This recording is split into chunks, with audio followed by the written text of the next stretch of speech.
జిల్లాలో ఉన్నటువంటి 985 మంది ఆశా వర్కర్ గాను ఉత్తమ ప్రతిభ కనబరిచినటువంటి ఆశా వర్కర్ గారు మనతో ఉన్నారు. మేడం చెప్పండి, ఇంతమంది జిల్లా మొత్తంలో చూసుకున్నట్టు ఇంతమంది కాకుండా మీరు చేసిన సేవలకు 76 గణతంత్ర వేడుకల్లో ప్రశంసా పత్రాన్ని అందించారు. ఎలా ఫీల్ అవుతున్నారు?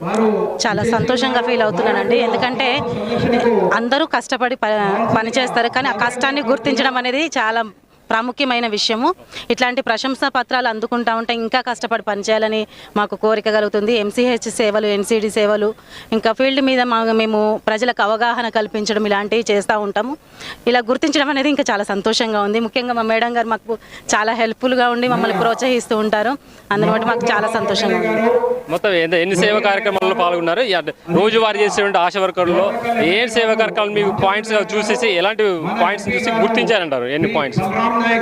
కోవిడ్ సమయంలో కూడా అప్పుడు కూడా గుర్తించారు. అలాగే ఎన్సీడీలో మళ్ళీ మదర్ అండ్ చైల్డ్ దాంట్లో కూడా గుర్తించారండి. ఇంకా ఏదైనా ఆన్లైన్ విషయంలో కూడా నాకు ఇంపార్టెన్స్ ఇచ్చి అన్ని చేయిస్తూ ఉంటారు. అది కూడా నాకు చాలా సంతోషంగా ఉంది. ప్రతిదీ కూడా నేర్పించడము, చేయించడము, వాళ్ళు నేర్పిస్తేనే మేము నేర్చుకొని చేస్తూ ఉంటాము. ఈ కష్టాన్ని గుర్తించడం నాకు హ్యాపీగా ఉంది.